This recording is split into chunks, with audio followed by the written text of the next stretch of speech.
All right, here we are with the final part of our second batch of picture sleeves. I wanted to start it off with something really different, something cool. To me, this was a true treasure. The main theme from Thunderbirds.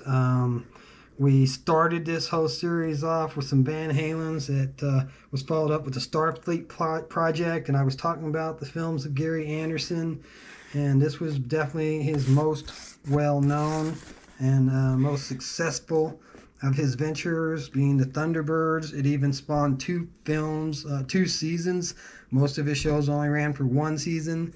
So Joe 90 was another one of his shows that followed after Thunderbirds. So it's cool to have that on the B side there too. But if you were into the 60s puppet shows, uh, they were really cool. They were really fun. And you'll notice it is a 45 RPM. But it doesn't have the insert. It's made like a 33, so not made for stackers. But yeah, it's in really great shape. It's from the UK. I think this flashback sticker on the front, which I wish wasn't on there, but is like super glued on, is from a UK store. I bought this at an estate sale. It was one of few 45s that they had a whole bunch of comic books and stuff. But yeah, this was just really treasure for me, and it's really something special that I wanted to share. And being that I started the first episode of this series with Puppet Show, I figured we could wrap it up with one too. And so then we're gonna fill it up with some oddities here. We've got Bette Midler from The Rose. I'm a fair fan of Bette. I like a lot of her work. She's done good and bad stuff, both album-wise and movie-wise. But she's got a lot of film roles that I really enjoyed a lot. So I appreciate her more as an actress than I do as a vocalist. But she definitely made her claim to fame vocally before she started acting. And here's the A side of that label, The Rose, which again is kind of a depressing movie. I do own it. I think I've watched it once. B side being Stay With Me. I'm much more of a fan of her films like Outrageous Fortune, you know, and the comedies, the one where they kidnap her and try to ransom her to her husband and he doesn't want her back.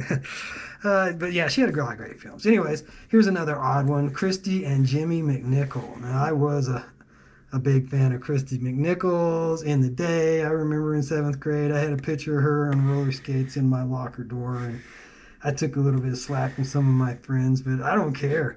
I like who I like and what I like, and she was definitely great on Empty Nest. Kind of sad, I guess she had some kind of mental breakdown or something, and when she came back, she didn't go back into acting. She started up her own acting school, I believe, last I heard. So I wish her all the best. I hope she's enjoyed her life and she's doing well. But yeah, there was a time when I had a thing for Christy McNichol. And the A side of this being He's So Fine. I do not remember this so well. And the B side being He's a Dancer. Yeah, and I don't remember much about Jimmy McNichols at all. I don't know what happened to him or what he was really famous for, but I do know they were brother and sister, and they tried a little bit of singing together. All right, now we got Mick Jagger up, Just Another Night. Looks like he's been busy watching Wheel of Fortune, and I don't know if that, yeah, it looks like that's his date leaving after an evening of entertainment on the wheel. And the B side of this here is just kind of strange, but it's listing just the information. So we've got the A side being Just Another Night, and I'm not familiar with either one of these songs, and B side being Turn the Girl Loose. I do like the Rolling Stones. Was never a huge fan, but I was a fan, and I've got a lot of their stuff, Some Girls being my favorite album. So all the best to Mick. Then we've got Spill the Wine by Eric Burden and War. And we got a little different kind of logo there on the back side, and then that logo is repeated here, and then it's Magic Mountain on the B side. Kind of a weird little artwork there. But showing the A and B labels, we've got Spill the Wine there, and we've got Magic Mountain. All right, and then here's one that's really super cool in my book. Johnny Cash doing Ghost Riders in the Sky. And I have not heard this. It's probably not that jammed up. I can't say. There is a version of Ghost Riders in the Sky that I did share in a previous episode that I was really happy to acquire a 45 copy of. That is a jammed up version. Now you'll see the B side of that. They just didn't even bother putting anything on there. Just the plain silver sleeves. So that is rather weak in my book. But Johnny Cash, Ghost Riders in the Sky. And the B side of that being I'm going to sit on the porch and pick on my old guitar. So looks like it came from his Silver Anniversary album, hence the silver sleeve. But I'm going to put that one on and check that out sometime because I do like that Ghost Riders in the Sky song. So now we've got a picture sleeve for the theme song from Cheers, where everybody knows your name. Do, do, do. And the B side of the picture sleeve is basically just saying what it is. Nothing real special there. But we've got side 1 label here showing theme from Cheers, where everybody knows your name, by Gary Portnoy. I'm not sure. Never heard of the guy other than this. And a B-side being a song called Jenny. So, not familiar with that at all. And then next up, we've got another theme song from another TV show, The Greatest American Hero by Joey Scarborough. I definitely do remember this show. I definitely did watch it. And I have all 3 seasons on DVD. The B side of that is the exact same. So looking at the label here for the A side, theme from The Greatest American Hero, believe it or not, I'm walking on air. And the B side being a little bit of Us. So this is another one that I do have 2 copies of. So we'll just make sure, yep, a little bit of Us and the theme. So nothing different there to show. And I showed you the better looking copy of what I had. Next up, we've got, anybody know who this is? E.T. A little funny how they did the play on Michelangelo's painting there with the E.T. But music and composed by John Williams, who has done so much great stuff. Star Wars, Jaws. The B-side seems to be pretty much the exact same, but with a little bit better credit for John Williams there on the bottom. So here we've got the A-side label, theme from E.T., and the B-side label, a song called Over the Moon, which is also from the soundtrack of a Steven Spielberg film. And I do like E.T. E.T. was a cool movie. Now we've got Pablo Cruz, and I like that. That's pretty cool graphics there. Love Will Find a Way. I am familiar with that song. That's a decent song. Not really into Pablo Cruz. Never really got into them. No particular reason. Just didn't.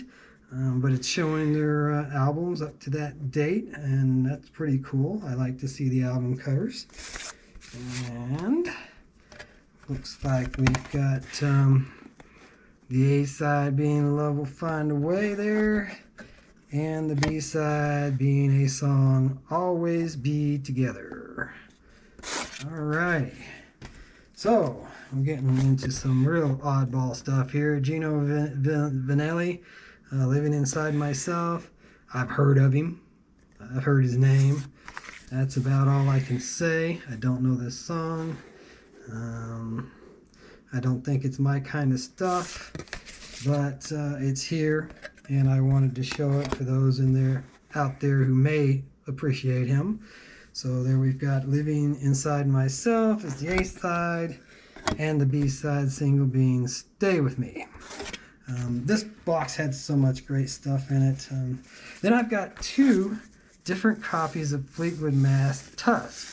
And I wanted to show these because one's got this big picture and the other's got a little picture. So they're both for Tusk, slightly different coloring, different size photos, and the backs are the exact same other than, like I said, the slightly different coloring. So this is kind of interesting. One of them has the 45 in it. So we've got the A side there, Fleetwood Mac Tusk, and the B side being the song Never Make Me Cry. The other sleeve did not have a 45 in it. It's an empty sleeve. So I don't know if the record inside would have differed or not. Now another empty sleeve here, Michael McDonald, Keep On Forgetting. You know, he was from the Doobie Brothers, the real poppy era of the Doobie Brothers. And it's an empty sleeve as well. But it does give us the credits, I mean not credits, the lyrics to the song, which is, you know, pretty cool. And it does note that the B-side was a song called Losing In. And continuing on with a couple more empty sleeves here before we wrap this episode up. We've got Olivia Newton-John's Heart Attack. And I do kind of sort of remember that song. Definitely dance music from the 80s. But if you like Olivia Newton-John, there's a couple of nice shots over there. And they gave us the cover of her Greatest Hits Volume 2 and Physical album. Let's get physical. Alrighty, and we're going to wrap this episode and this whole series up with Donna Summer's Cold Love. And another shot of her on the back side of that. So we'll be back with a box 8, and we hope you join us for that.